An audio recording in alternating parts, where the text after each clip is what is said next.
हर हर महादेव दोस्तों, जय श्री कृष्णा, जय माता दी। आज के इस ब्लॉग में हम आपको लेके जाने वाले हैं उदयपुर से 20 किलोमीटर की दूरी पर बन गया है एक सुंदर सा माता जी का टेम्पल। और इस टेम्पल का नाम है माता वैष्णो देवी का टेम्पल, जो कि पूरी तरह से ओरिजिनल माता वैष्णो देवी के मंदिर की तरह बनाया हुआ है। यह मंदिर अभी हाल ही में मार्च 2024 में ही ओपन हुआ है।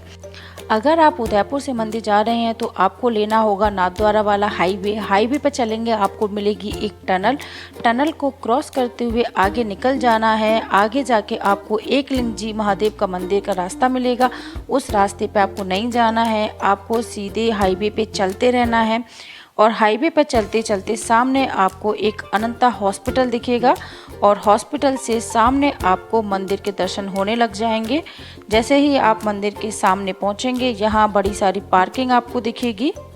एक और चीज़, जब आप मंदिर के सामने पहुंचेंगे तब वहां पर आपको किसी भी तरह की क्रॉसिंग नहीं दिखेगी, तो आपको थोड़ा सा आगे गाड़ी को लेना है और यू टर्न करके वापस मंदिर की तरफ आपको आना है। और यहाँ मंदिर के नीचे बनी हुई है पार्किंग, अपनी गाड़ी को नीचे पार्क कर देना है। आपके पास 2 व्हीलर है, 4 व्हीलर है, दोनों की पार्किंग एक ही जगह पर है और इस पार्किंग का कोई चार्ज नहीं है। मंदिर के अंदर आप किसी भी तरह का पर्सनल व्हीकल नहीं लेके जा सकते हैं, इसलिए आपको गाड़ी पार्किंग में ही लगानी होगी। गाड़ी को पार्किंग में लगाने के बाद में चल देते हैं हम मंदिर की तरफ। वीडियो में आगे बढ़ने से पहले जो लोग हमारे चैनल पर नए आए हैं वह चैनल को सब्सक्राइब करें और वीडियो पसंद आए तो वीडियो को लाइक करें, कमेंट करें। चलिए शुरू करते हैं। गाड़ी पार्क करने के बाद में चलते हैं मंदिर के एंट्रेंस गेट की तरफ। एंट्रेंस गेट के जस्ट सामने हाईवे दिखाई दे रहा है और नीचे के साइड में पार्किंग है।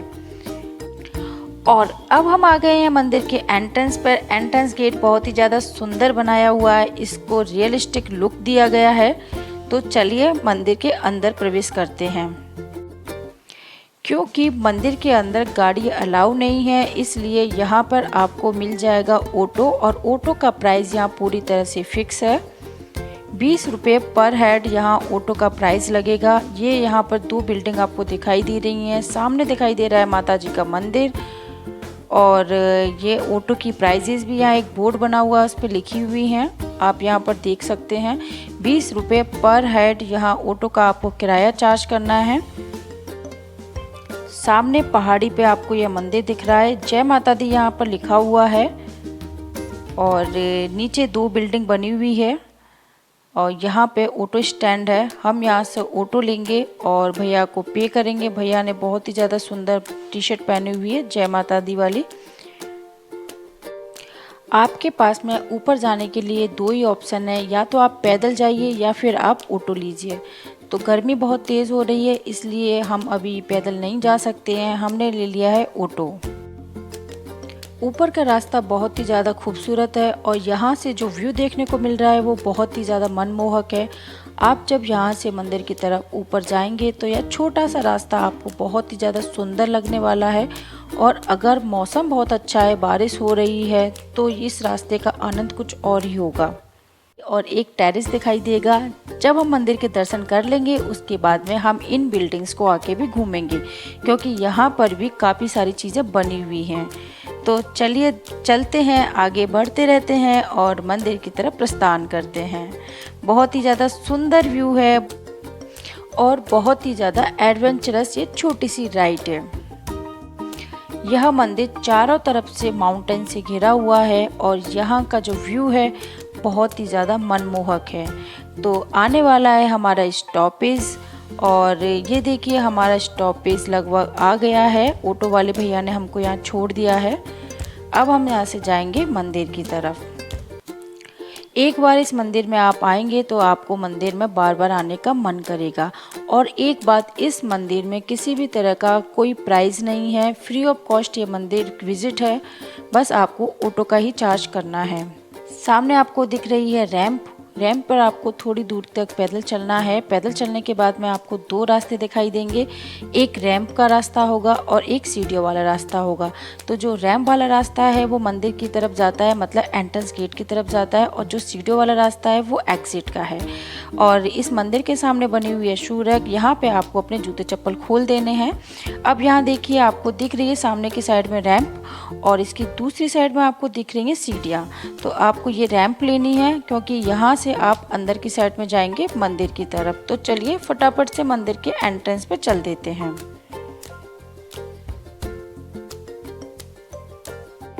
यहाँ मंदिर पर अक्सर काफ़ी सारी भीड़ रहती है, जैसा कि आप देख रहे हैं काफ़ी सारी भीड़ यहाँ पर है। और अभी हम मंदिर के एंट्रेंस गेट पर आ गए हैं और मंदिर के बिल्कुल बाहर में एक माता जी के पहरी के रूप में हनुमान जी की मूर्ति विराजित है। और यहाँ पे सामने लगा हुआ एक घंटे को बजाने के बाद में मंदिर के अंदर हम प्रवेश कर लेते हैं। मंदिर के अंदर का जो रास्ता है वो बहुत ही ज़्यादा सकड़ा है और काफ़ी सारी आर्टिफिशियल रॉक से ये मंदिर गुफानुमा बनाया हुआ है। मंदिर के गर्भगृह में जाने के लिए आपको इस गुफानुमा रास्ते से होते हुए आगे चलते रहना है। यह मंदिर माता वैष्णो देवी के रियल मंदिर की तरफ बनाया गया है और यह मंदिर पूरी तरह से आर्टिफिशियल है। इस मंदिर में जो रास्ते बनाए हुए हैं वह पूरी तरह से आर्टिफिशियल रॉक से बने हुए हैं, लेकिन इस मंदिर को पूरी तरह से रियलिस्टिक लुक दिया गया है। माँ वैष्णो देवी, जिन्हें त्रिकुटा और वैष्णो देवी के नाम से भी जाना जाता है, देवी को समर्पित मुख्य हिंदू मंदिरों में से एक है, जो भारत के जम्मू और कश्मीर के जम्मू संभाग में त्रिकुट पर्वत पर स्थित है। इस धार्मिक स्थल की आराध्य देवी माता वैष्णवी को सामान्यतः माता रानी के नाम से, वैष्णवी, दुर्गा या शेरावाली माता के नाम से भी जाना जाता है। यहाँ पर आदि शक्ति स्वरूप महालक्ष्मी, महाकाली और महासरस्वती पिंडी के रूप में त्रेता युग से इस गुफा में विराजित हैं। इन तीनों पिंडियों को सम्मिलित रूप से वैष्णो देवी का रूप कहा जाता है। माता ने जब भैरवनाथ का वध किया था तब उनका शरीर भवन से 3 किलोमीटर दूर स्थान पर जाकर गिरा था। आज उस स्थान को भैरव मंदिर के नाम से भी जाना जाता है। कहा जाता है कि अपने वध के बाद भैरवनाथ को अपनी भूल का पश्चाताप हुआ था और उन्होंने माता से क्षमा मांगी थी। तब माता वैष्णो देवी ने भैरवनाथ को वरदान देते हुए कहा था कि मेरे दर्शन तब तक पूरे नहीं माने जाएंगे जब तक कोई भक्त मेरे बाद तुम्हारे दर्शन नहीं करेगा। भैरवनाथ का यह मंदिर माता वैष्णो देवी मंदिर से 3 किलोमीटर की दूरी पर स्थित है। तो चलिए चलते हैं गर्भगृह की तरह और करते हैं माता रानी के दर्शन। यहाँ पे आप जो रॉक देख रहे हैं ये रॉक ओरिजिनल रॉक है और बाकी की जो रॉक्स आपको यहाँ पे दिखाई दे रही हैं ये सारी की सारी रॉक्स आर्टिफिशियल बनी हुई हैं। काफ़ी सारी भीड़ मंदिर के अंदर है, आप यहाँ पर देख सकते हैं। बहुत ही सकड़े रास्ते बने हुए हैं, बहुत ही सुंदर ये रास्ता बना हुआ है। इस मंदिर में जो माता जी के दीपक की ज्योति है वह ओरिजिनल माता वैष्णो देवी के मंदिर से लाई हुई है।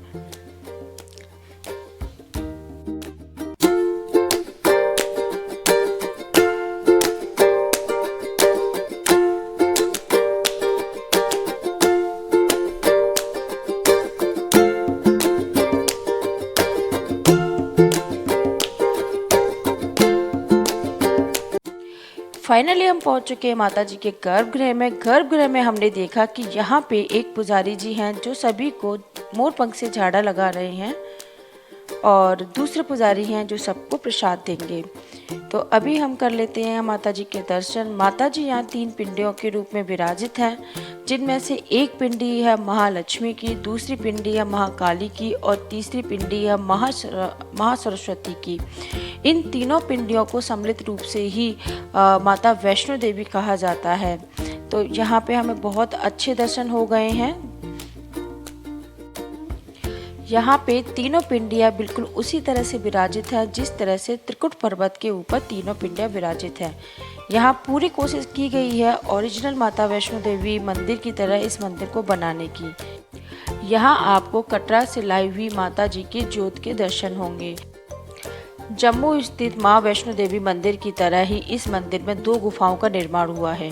युवाओं के लिए 311 फीट की गुफा और बुजुर्गों के लिए 251 फीट की लंबी गुफा बनाई गई है। जिस तरह मां वैष्णो देवी में कटरा से चलकर श्रद्धालुओं को दर्शनी ड्योढ़ी के दर्शन होते हैं, उसी तरह इस मंदिर में भी श्रद्धालुओं को बाणगंगा, गर्भजून, हाथी माथा, सांची छत से होते हुए त्रिकुट पर्वत में प्रवेश करने का अनुभव मिलेगा। जैसा कि आपको पता है कि जम्मू में माता वैष्णो देवी का मंदिर त्रिकुट पर्वत के ऊपर स्थित है, लेकिन यहाँ पर उदयपुर में अरावली पर्वतमाला है, तो वहीं अरावली सीरीज के ऊपर ही इस मंदिर का निर्माण हुआ है। यहाँ पर 51 फीट ऊंचे त्रिशूल और भैरवनाथ मंदिर भी बनाया गया है। साथ ही इस मंदिर में 12 ज्योतिर्लिंग 9 देवियों की प्रतिमाओं को स्थापित किया गया है। अभी हम आ चुके हैं मंदिर से बाहर और यहाँ पे काफ़ी सारे लोग आराम से बैठे हुए हैं दर्शन करने के बाद में। मंदिर से दर्शन करने के बाद में सीढ़ियों के रास्ते से होते हुए वापस हम उसी रैंप पर चले जाएंगे जिस रैंप से हम ऊपर की तरफ आए थे, और यहाँ से नीचे जाएंगे। नीचे जाने के लिए आपके पास सिर्फ एक ही ऑप्शन है, वो है सिर्फ पैदल जाना। आपको किसी तरह का व्हीकल यहाँ प्रोवाइड नहीं किया जाएगा, क्योंकि ऑटो यहाँ पर ऊपर छोड़ने के लिए आते हैं, लेकिन नीचे जाने के लिए आपको पैदल ही जाना है। फिर हम जाएंगे यहाँ पर, जो मैंने 2 बिल्डिंग आपको स्टार्टिंग में बताई थी, उन 2 बिल्डिंग्स में जाके देखेंगे कि आखिर वहाँ पर ऐसा क्या है। तो चलिए फटाफट से नीचे चल देते हैं। मंदिर परिसर का निर्माण 4.25 लाख फीट के अंदर हुआ है, जिसमें से 3.25 लाख फीट में मंदिर का निर्माण किया गया है और 1 लाख फीट के अंदर पार्किंग बनाई गई है। यह मंदिर मीरा कृष्ण दरबार ट्रस्ट के द्वारा सिंधी समाज के द्वारा बनाया गया है। माता वैष्णो देवी मंदिर का निर्माण कई वर्षों में जाकर पूरा हुआ है। इस भव्य मंदिर का निर्माण करने के लिए बंगाल, इंदौर, जयपुर से विशेष कारीगरों को बुलाया गया था, जिन्होंने सफेद पत्थर पर मूर्तियों को तराशा है। इन कारीगरों ने पूरे मंदिर में अपनी कला की अमिट छाप छोड़ी है। हर रोज मंदिर में खास LED लाइट्स की व्यवस्था की गई है। ये लाइट्स आरती के समय पर अपनी विशेष रोशनी को बिखेरती हैं। इस मंदिर का उद्घाटन 3 मार्च 2024 को हुआ है। मंदिर में अभी भी थोड़ा बहुत काम होना बाकी है, जो वक्त के साथ साथ धीरे धीरे होता रहेगा। अब यहाँ पर हमें एक टेरेस दिखाई दे रहा है। इस टेरेस में बड़ी हुई नीचे जाने के लिए सीढ़ियाँ। तो सबसे पहले देख लेते हैं इस टेरेस के अंदर क्या क्या चीज़ें देखने को मिलेंगी। यहाँ पर मिल जाएगा आपको एक cinema hall, 3D cinema hall, 12 ज्योतिर्लिंग के दर्शन, 12 गॉडनेस के दर्शन और मेडिटेशन हॉल, और साथ में मिलेगी एक लॉबी। लेकिन इस बिल्डिंग में हम बाद में जाएंगे, उससे पहले यहाँ पर एक टावर के ऊपर माता कटरा से लाई हुई माता जी की जो जोत है वो विराजित की गई है। तो सबसे पहले हम चलेंगे उस जोत के दर्शन करने के लिए।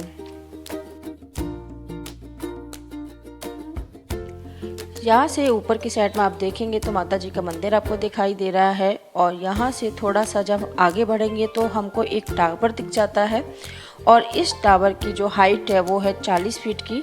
चलिए फटाफट से ऊपर जाके देखते हैं कि आखिर इस टावर के ऊपर ऐसा क्या है कि सब लोग ऊपर जा रहे हैं।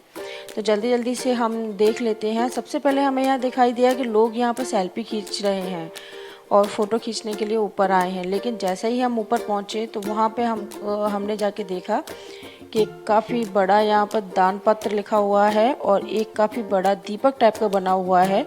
तो यहाँ इस दीपक के अंदर है माता त्रिकुटा से लाई हुई जोत, जो यहाँ पर 40 फीट ऊंचे टावर पे लगाई हुई है, और यहाँ से पूरी सिटी का, आसपास के माउंटेन्स का व्यू बहुत ही ज़्यादा अच्छा दिखाई देता है।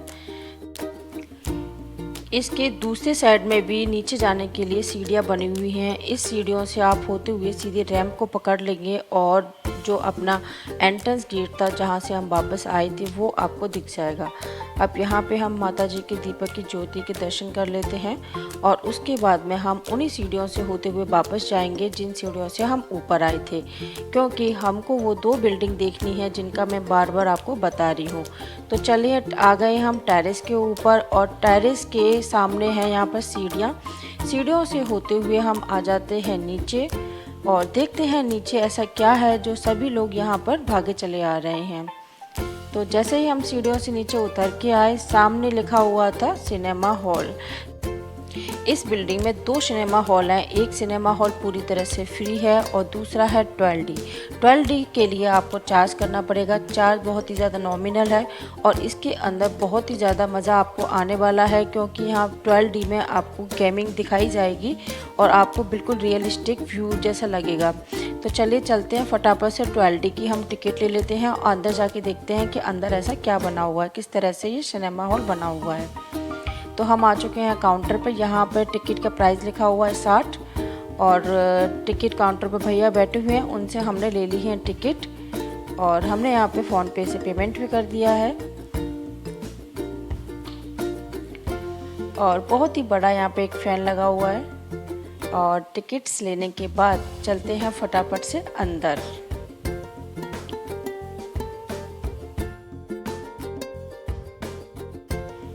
जैसे ही हम अंदर गए, सामने खड़े हुए थे एक भैया जिन्होंने हमसे हमारी टिकट ले ली थी और यहाँ पे हमने आके देखा कि यहाँ ढेर सारी कुर्सियाँ लगी हुई थी। ये कुर्सियाँ अपने आप में काफ़ी स्पेशल कुर्सियाँ हैं, क्योंकि एक तो इनकी हाइट आपके पैरों से ऊपर है और दूसरा इसके छत के ऊपर लगे हुए हैं शावर। जब आप मूवी देखेंगे तो ऊपर से पानी भी गिरेगा और साथ में इन कुर्सियों के ऊपर लगी हुई है सीट बेल्ट, क्योंकि ये जो कुर्सियां हैं वो मूवमेंट करेंगी जब आप मूवी देखेंगे। पकड़ने के लिए आपको होल्डर दिए हुए हैं और सामने है पर्दा जिस पर मूवी चलेगी और एक आपको मिल जाएगा यहाँ पर चश्मा। ये मूवी देखने में बहुत ही ज़्यादा अमेजिंग होगी और आपको पैसा वसूल होगी ये मूवी देखने के बाद में हम बाहर आ चुके हैं और ये जो दूसरा वाला सिनेमा हॉल था जो पूरी तरह से फ्री ऑफ कॉस्ट है और इसमें शो की टाइमिंग भी लिखी हुई है।